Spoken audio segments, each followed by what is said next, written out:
white people apologized for voting Donald Trump into office. He said he was going to do things for people that he's failing to do. He made promises that he was going to fulfill once he's sworn into office. The first day of being sworn into office, he was going to fulfill things such as bringing down the prices of groceries, such as ending the war in Ukraine, but that hasn't happened yet. And MAGA voters are kind of like insecure because now he's done away with the DEI programs. He's rolled back on that, and we all know a lot of palm color women used to benefit from that. But on today's episode, it's such an exciting moment that MAGA voters, specifically palm color men, are coming out showing solidarity and saying that they should have listened to black people to begin with. They are saying that they are sorry and they're asking for forgiveness. With that being said, let's get into today's video. And if you have any thoughts of your own to share, please leave them down in the comment section. I'll catch you on the flip side where we get to break it all down. So don't go anywhere. Let's begin. To the black community, I want you to know that I stand in solidarity with you, and I hope to hear from more white people that feel the same way I do. Look, we f***ed up. White people fucked this election up big time. The black community, to the vast majority, understood the assignment, and white people, just like always, came in and this thing sideways.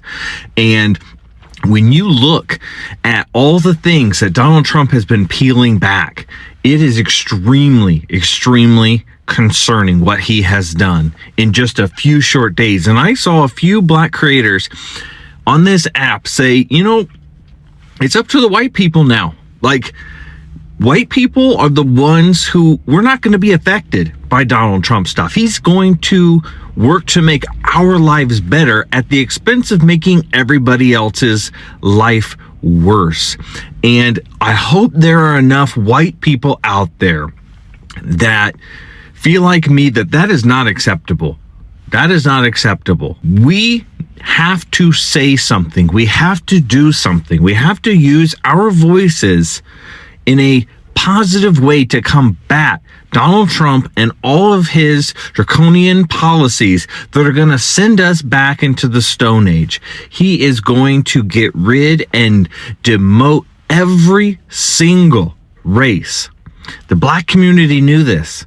The black community has always known this. But so many white people didn't want to listen. And now here we are. So if you voted for Donald Trump as a white person, or you didn't vote at all, shame on you. Everything that you are going to see, everybody's life who is affected negatively by this presidency, everybody who is going to lose rights that they have had for decades and decades and decades are now being stripped away, can be denied employment, rolling back DEI, all these things. Shame on white people. I voted for Kamala Harris. I've been speaking out for 6 months on this platform, and I'm going to continue to do that against Donald Trump for the next 4 years. But I'm sorry. I don't know what else to say. I'm sorry. We up. So to the black community, I am with you, and I hope there are enough people out there like me that are willing to stand by your side and work to move forward. To my black brothers and sisters across this country, I'm sorry. I'm asking for your forgiveness because I see it. I see men like me rolling back the protections for equal employment rights that you fought centuries for. I saw it yesterday as we incarcerated a generation of your children and then profited off of their unfair sentences. I saw it in the history books as men who look just like me imprisoned and shackled people who look just like you, and then built a nation off of the backs of your ancestors' labor. My seat at the table of privilege gives me the ability to easily ignore the scraps of food that fall on the floor that you have to fight for. Professional cowardice is a learned behavior, and because my rights are handed to me on a silver platter in this country, I can say and do whatever I want, which includes being complicit through silence and inaction. For too long, I've carried your cause in my heart and shook my head disapprovingly as the bad things happened, all the while knowing that I was going to be just fine. I can't do that anymore. And I'm not asking for praise or adoration, I'm asking for direction. Help me understand how to fight for you. Give me the words to say. Give me the places to march. There are plenty of us that need to be emboldened by what you know, that need to have a fire lit in our souls that will cause us to speak up, not for our own justice, but for yours. So please continue to look men like me in the eye and say the things that need to be said, because for every one of us that would oppress you, there are those of us that want to liberate you. And I understand it may sound disingenuous. You don't know me, I don't know you, but I care. And I'm asking for your forgiveness because my inaction has contributed to your plight. But I'm here now. If you're not black, just keep scrolling, because I want to apologize to the population of black voters out there that thought that most people had their back on the last election, as did I. But I knew the assignment, and I did my part. And I just hope that in time, somehow we can regain our trust back, because I know that we failed you miserably. And for that, I apologize. So these palm color men are apologizing on behalf of the 60% of palm color men that voted for the Trump train. What a wonderful moment to be alive. Seeing these apologies is something of miraculous. Like, who knew that palm color men especially can get on the internet and apologize to black people for not giving heed to their words of wisdom? Now, one thing that you might find intriguing is the fact that they're just going straight to the apology because everybody knows exactly what black people were telling palm color voters, MAGA voters, and anybody that was just rallying behind the Trump train. It's a lot of things, but especially the Trump train's personality, rhetoric when it comes to campaigns, and some of the things that he promised to do, especially specifically to immigrants if he was sworn into office. So if you're somebody that did vote for him and you end up apologizing later, like, the first thing that I would just want to know is, what made you vote for him? And what made you swallow your words afterwards?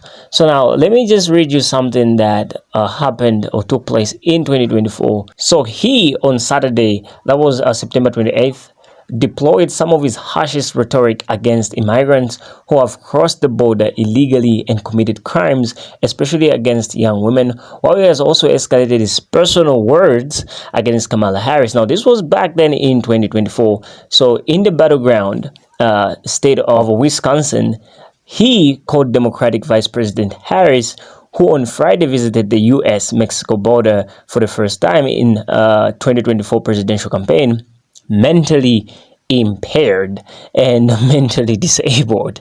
These are words that our dearest leader in the most high of places called another competitor in this election. So I believe if you're somebody that is analytical, of which I know black people are very analytical, our brothers and sisters are one of the most analytical people. Like, they're able to spot trends before they even become trends. They're able to spot something before it becomes something. So they know exactly who you're about to become before you even become it. And I just love how this conversation is playing out. So palm color people are now swallowing their words because they never listened to the words that they were given or the advice that they were given from the black community. First of all, when somebody is having a presentation and they are saying some really bad words about the other competitor, that's a trigger, that's a sign that you should be careful. Because calling somebody mentally impaired and mentally disabled during a campaign, that is a red flag, yo. Like, I'm just saying, these are some of the things that you should have been aware of before you voted for him.